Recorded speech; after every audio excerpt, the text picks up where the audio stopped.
Hey guys, hope everyone's having a good day and is ready for another video in the series we like to call Underrated Throwers.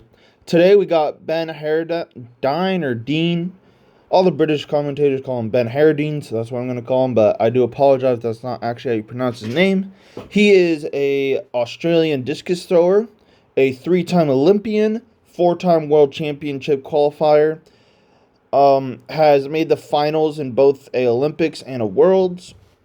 He's a Commonwealth Games champion in 2010, former Australian national record holder before Matthew Denny, with a PR 68 meters 20 centimeters, and overall I think a fantastic technician, really consistent and very underrated in terms of a lot of oceanic throwers don't get their love that much, and I figured today would be a perfect day to analyze Benn Harradine and give him his flowers. He retired in 2018, and yeah, I feel like just a lot of people just don't know who he is because, to be honest, he was throwing in an era with Gerd Cantor, Peter Malachowski, Robert Harding, Virgilijus Alekna.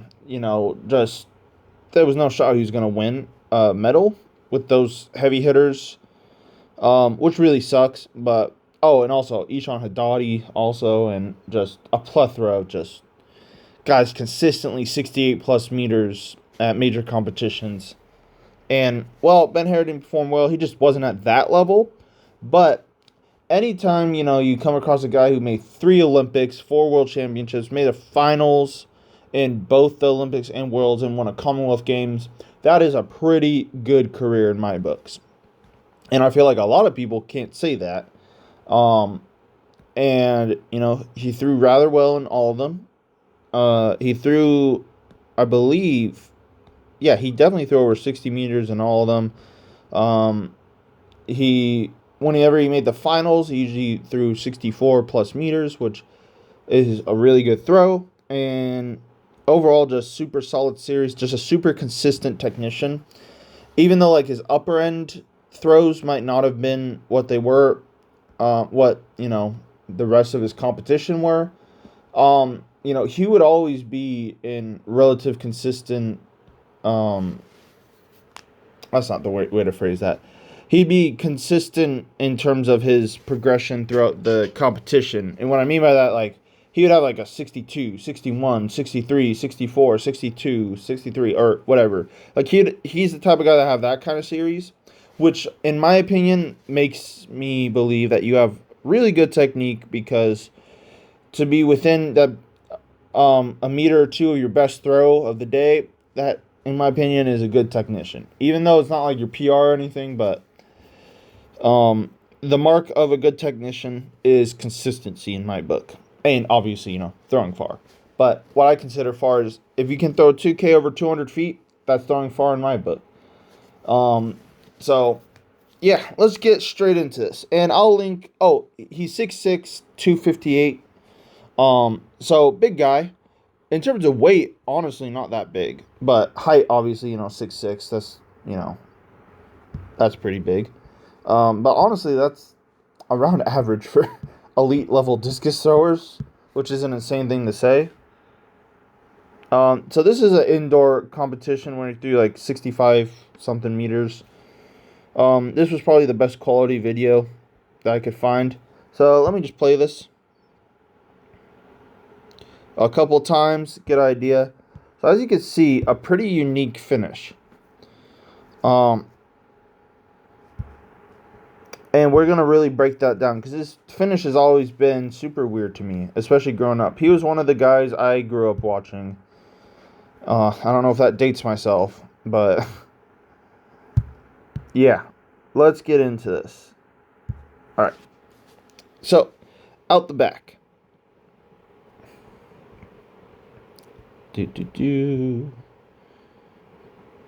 Let's start. First of all, very nice wind here. Sets up. Let's see. Where's his shoulders? Come on. Go faster. Okay. Let me get my tool. Shoulders. So, he's shoulder length. maybe a little wider here. So that's pretty good. I usually say, as a general thumb, when in doubt, just start a little bit wider than shoulder width. He's just about there, so he actually has pretty narrow shoulders. They're big. His traps are actually freaking humongous. I've actually never really realized that, but granted, I don't really look at men's traps very much, but let's get past that and let's go to his wind. So, but what I'm getting at is starting very, very balanced, upright chest, nice, simple, easy wind, weight pretty evenly distributed, nice flat wind here. You can see, let me erase that. As you can see, very flat here. Eyes up, chest up, knees, hips under chest, knees under hips. Super nice, super well balanced. This to me is a textbook wind. Very, very nice. All right, let's get to here.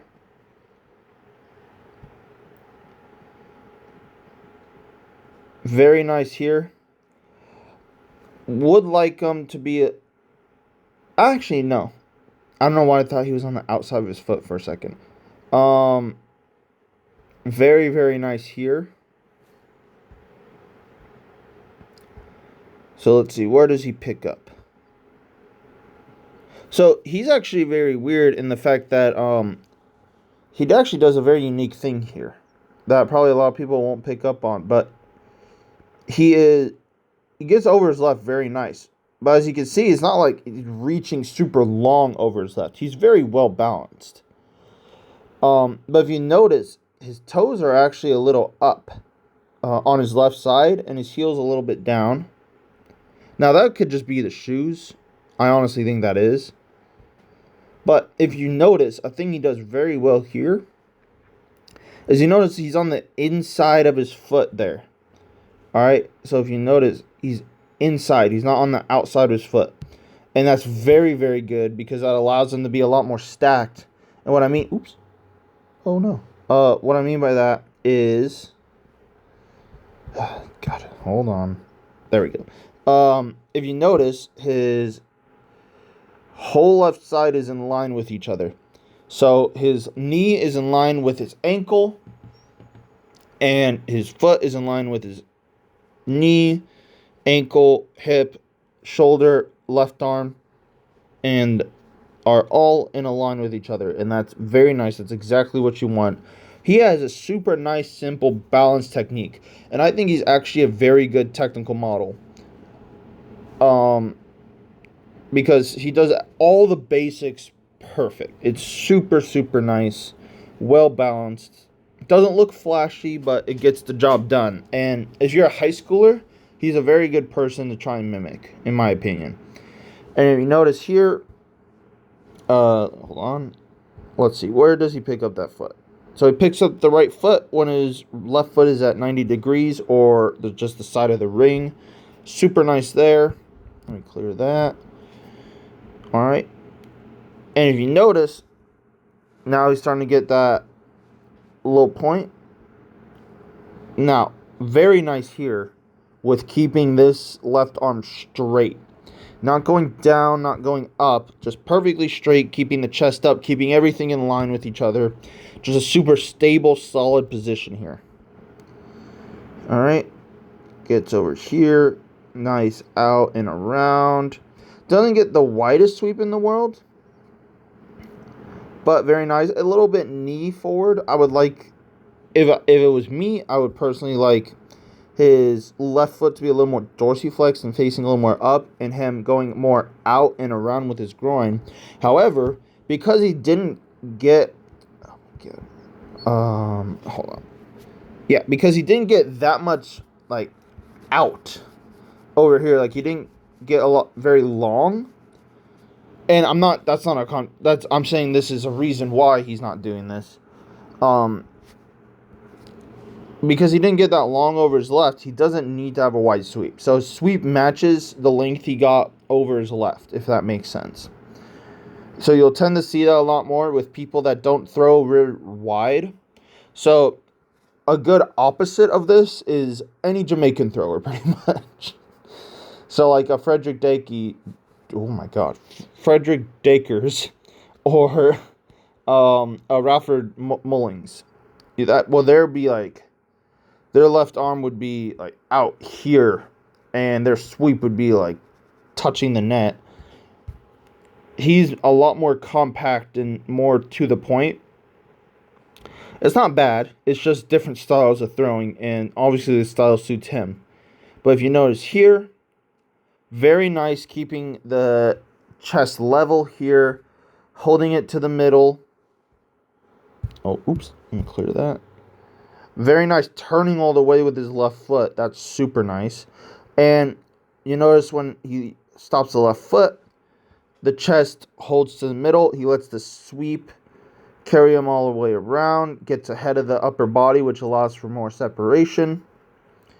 I'm going the wrong way. Very nice sprint here. Very, very nice. Excellent pre-turn. So if you notice, this was a thing back in the day. It's still a thing now. Of when he goes to the middle with his right foot, he kind of, you see this little thing he does with his left arm, how he kind of pulls it back in. And one, because he's 6'6", he doesn't want to travel too far across the ring. All right, so this little trick right here that he does to pull the left arm in, one, keeps him from going too far across the ring. Two, it allows him to hold his chest even longer to allow for a harder pre-turn in the middle. And then three, it allows him not to open up too early with his upper body. So very, very nice there. And the trick is, if you don't see it, as he curls in his right leg or his sweep, he kind of puts his left arm in a little bit more. So I always like to use the cue, left arm goes into right leg or goes in the sweep leg. All right. So he does a fantastic job there. And you can see when he does this. Now, I don't like that he broke at the chest a little bit here. I'd like him to be a little more upright. He kind of just bend. Well, no, he doesn't actually break that much. I think that's just the way his shirt is kind of blowing in the... Not blowing in the wind. He's indoors. But, first of all, before anything, can we take a moment? This just hit me. He just threw 65 meters indoors. That's actually an insane throw, to be quite honest. Because indoors, there's zero wind at all. So throwing 65 plus anything indoors is actually a really, really good throw. Because with wind, that's probably like a 67 to 68 meter throw, or even more. So that's just a side tangent. That just hit me for some weird reason. But let's get back to his technique.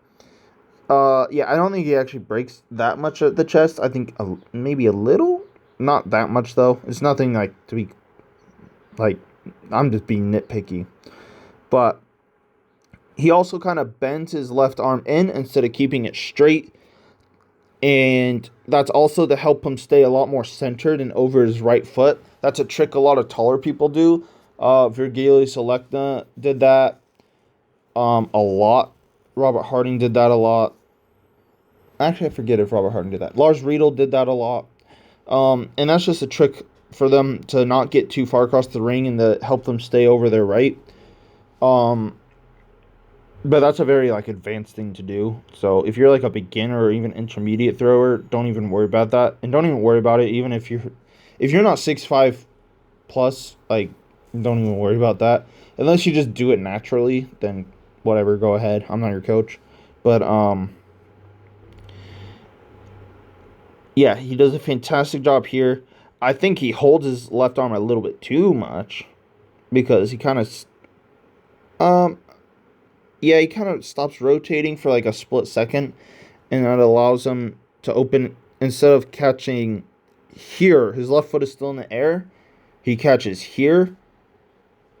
That makes a dramatic difference, because it's not like insane, because the disc is still pretty far back. Excuse me, but the left arm is a little bit open. I prefer my discus throwers at least to catch here. Again, this also wasn't like his... Actually, scale it to win. This might be a PR throw for him. I couldn't find any footage of his 68-meter throw. But overall, like 65 meters is one of his better throws, especially indoors. That's a really, really good throw. Not a lot of people can do that. But so he gets here.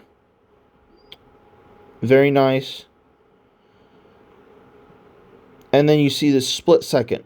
Now, this is a thing people do when they have trouble being patient. And, like, what I do, like the tap and go finish, where, like, they just feel their left leg left foot kind of tap the ground, and then they just jump up and just reverse. So some people, John Cadena did this as well, is they'll stop turning their right foot for a split second to allow the left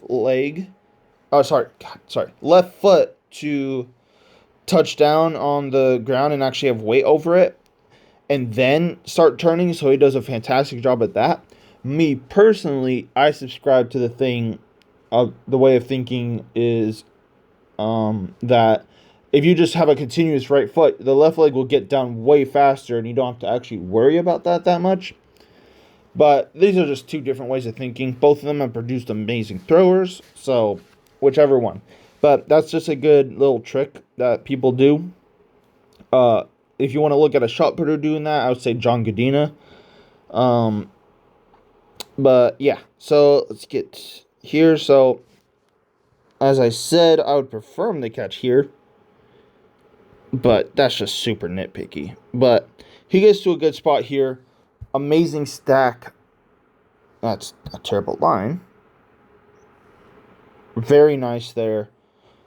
Head in line with the foot, and the hip in line with the heel.